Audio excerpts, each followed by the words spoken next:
வாங்க இன்னைக்கு அக்ஷயா வீட்டு சமையல்ல கருப்பு உளுந்து தோசை பார்க்க போறோம்.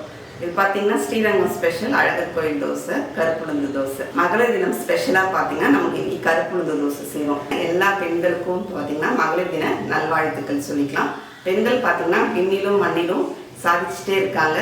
எல்லா துறையிலும் பெண்கள் சாதிச்சுட்டே இருக்காங்க. அதனால இன்னும் மேலும் மேலும் சாதிக்கணும்னு சொல்லிட்டு மகளிர் தின ஸ்பெஷலா எல்லாருக்கும் வாழ்த்துக்கள் சொல்லிட்டு பூமியின் கோலங்கள் இது உங்கள் காலம், இனிமேல் உலகம் பார்க்க பாகுது மனிதன் வீரங்கள்.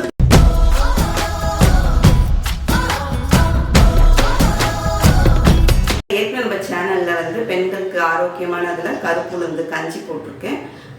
பருத்தி பால், சௌச்சவ் சட்னி. சௌச்சவ் பார்த்தீங்கன்னா ரொம்பவே நல்லது பெண்களுக்கு.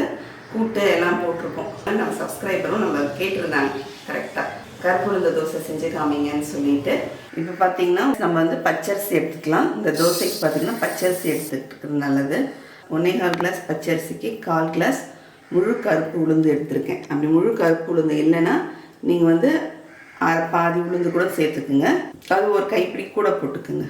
இப்போ ரெண்டுத்தையும் எடுத்துகிட்டு நம்ம நல்லா கழுவிட்டு தனித்தனியாக ஊற வச்சிடலாம். ஒரு 4லேருந்து ஒரு 5 மணி நேரம் போல் நமக்கு ஊறணும். இப்போ பார்த்திங்கன்னா நமக்கு உளுந்தும் அரிசியும் ஊற வச்சாச்சு. உளுந்து பார்த்திங்கன்னா நல்லா ஊறிடுச்சு. இப்போ மிக்ஸி ஜாரில் சேர்த்துடலாங்க.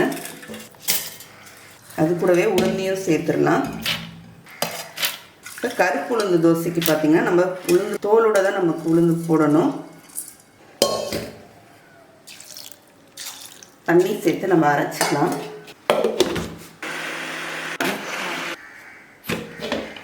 இப்போ பார்த்திங்கன்னா அரிசியும் உளுந்தும் சேர்த்து பார்த்திங்கன்னா நம்ம நல்லா அரைச்சிட்டோங்க. நல்லா ஸ்மூத் பேஸ்ட் மாதிரி நல்லா அரைச்சிக்க வேண்டியது தான். இப்போ பாத்திரத்தில் மாற்றி வச்சிடலாம். இப்போ மிக்ஸி ஜாரில் கொஞ்சமாக தண்ணி சேர்த்துருக்கேன். தண்ணி சேர்த்துட்டு அது கழுவி அப்படி சேர்த்துட்றேங்க. இப்போ மாவுக்குள்ள தேவையான அளவுக்கு நம்ம உப்பு சேர்த்துடலாம். உப்பு சேர்த்து மாவை கரைச்சி வச்சிடலாங்க. இப்போ மாவை கரைச்சி வச்சுட்டு மாவை புளிக்க வச்சிடலாம். நம்ம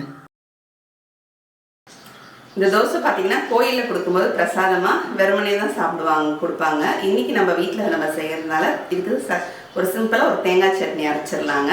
வாங்க இப்போ தேங்காய் சட்னியை அரைச்சிட்டு வந்துடலாம். தேங்காய் சட்னி யாருக்கு வரைக்கும் தெரியாது.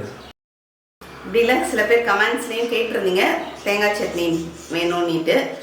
அதனால் எனக்கு தேங்காய் சட்னி அப்படியே சேர்த்து அரைச்சிடலாம். தேங்காய் சட்னிக்கு பார்த்திங்கன்னா நம்ம ஃப்ரெஷ்ஷாக தேங்காய் உடச்சி சட்னி செஞ்சோம்னா தேங்காய் சட்னி ரொம்பவே நல்லாயிருக்கும். தேங்காவை ஃபஸ்ட்டு பற்ற போட்டுடலாங்க. இல்லைன்னா நீங்கள் திருவி சேர்த்துக்கிறதுனாலும் சேர்த்துக்குங்க. இது இப்படியேவும் அரைக்கலாங்க.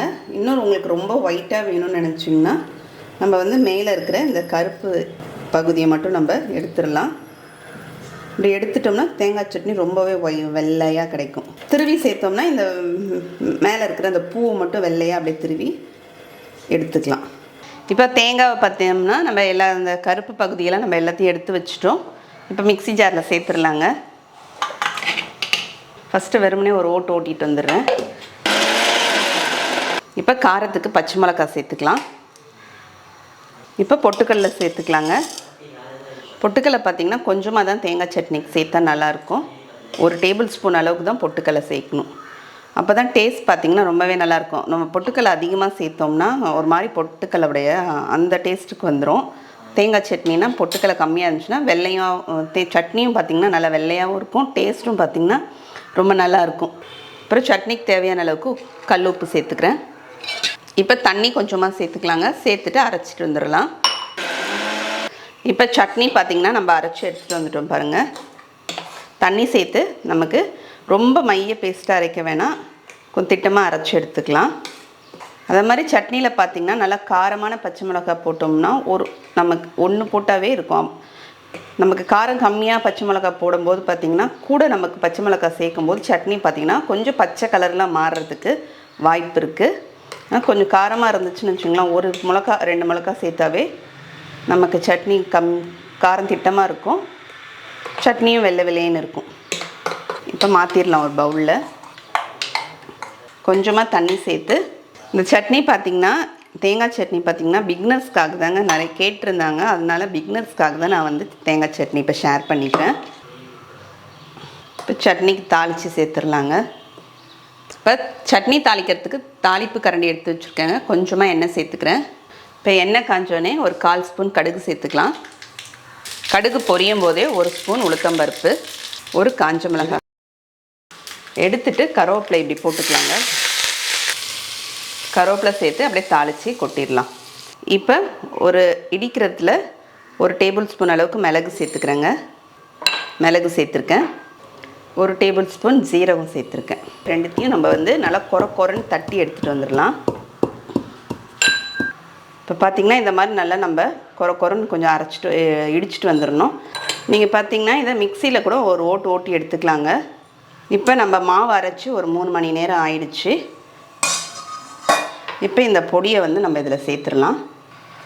நம்ம காரத்துக்கு தகுந்த மாதிரி பொடி சேர்த்துக்கலாம். இது கூட பார்த்திங்கன்னா சுக்கு பொடி, இது வந்து சின்ன ஸ்பூனால் 1 ஸ்பூன் அளவுக்கு ஒரு சுக்கு பொடி சேர்த்துடலாங்க. ஒரு 3/4 ஸ்பூன் நம்ம எடுத்துக்கிற அளவுக்கு பார்த்திங்கன்னா 3/4 ஸ்பூன் சரியாக இருக்கும், சேர்த்துக்கலாம். இந்த மிளகு ஜீரகம் இந்த சுக்கு உடைய வாசனை தான் நமக்கு தூக்கி கொடுக்கும் அந்த தோசைக்கு. இது கூடவே நல்லா பச்சை கருவேப்பிலையை நல்லா கிள்ளிட்டு சேர்த்துடலாம். இப்போ மாவை கலந்து விட்டுடலாம். மிளகு ஜீரகம் சுக்கு கருவேப்பிலை எல்லாத்தையும் ஒன்றா சேர்றப்போல் கலந்து விட்டுடலாங்க. ஏற்கனவே நம்ம சேனலில் பார்த்திங்கன்னா கருப்பு உளுந்தில் களியும் போட்டிருக்கோம். அதோடைய லிங்க்கும் பார்த்திங்கன்னா டிஸ்கிரிப்ஷன் பாக்ஸில் இருக்குங்க. இன்னும் நிறைய ரெசிபீஸ் வந்து போடலாம். கருப்பு உளுந்து சாதம், எள்ளு துவையல், கருப்பு உளுந்தில் கொழுக்கட்டை, கருப்பு உளுந்து சத்து உருண்டை நிறைய செய்யலாங்க. இன்னும் வரப்போகிற வீடியோஸில் நம்ம பார்க்கலாம். இந்த கருப்பு உளுந்து பார்த்திங்கன்னா பெண்களுக்கு பார்த்திங்கன்னா ரொம்பவே நல்லது. அதனால தான் இன்றைக்கி வந்து நான் கருப்பு உளுந்து தோசை வந்து செலெக்ஷன் பண்ணேன். இடுப்புக்கெலாம் ரொம்ப நல்லது. நமக்கு பெண் பிள்ளைகள் பார்த்திங்கன்னா பூ பெய்த காலத்தில் நமக்கு வந்து கருப்பு உளுந்தில் களி செஞ்சு கொடுப்பாங்க. அது ரொம்பவே ஆரோக்கியமானது. வாங்க இப்போ தோசைக்கல் காஞ்சிடுச்சு. இதை மெலிசாவும் ஊற்றலாம், இல்லைன்னா கொஞ்சம் தடிமனமாகவும் ஊற்றிக்கலாம். நம்ம கோயிலில் பார்த்திங்கன்னா இந்த மாதிரி நமக்கு கொஞ்சம் கனமாக தான் தருவாங்க. இப்போ இந்த தோசைக்கு பார்த்திங்கன்னா நம்ம நெய் ஊற்றி சாப்பிடும்போது பார்த்திங்கன்னா தான் ரொம்பவே டேஸ்ட் நல்லாயிருக்கும். அந்த மிளகு சீரகம் சுக்கு இந்த நெய்யோடைய வாசனை எல்லாம் சேர்ந்து இந்த தோசை ரொம்ப டேஸ்ட் தூக்கி கொடுக்கும். இப்போ திருப்பி போட்டு 2 பக்கமும் நல்லா நமக்கு வெந்து வந்துடுச்சுங்க. இப்போ பார்த்திங்கன்னா நமக்கு கருப்பு உளுந்து தோசை வந்து ரெடி ஆயிடுச்சுங்க.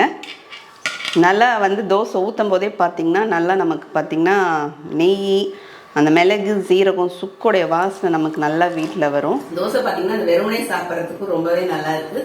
அந்த சட்னியோட சாப்பிட்றதுக்கும் நல்லா இருக்குது. நீங்களும் இந்த மாதிரி செஞ்சு பார்த்துட்டு எப்படின்னு கமெண்ட்டில் சொல்லுங்கள்.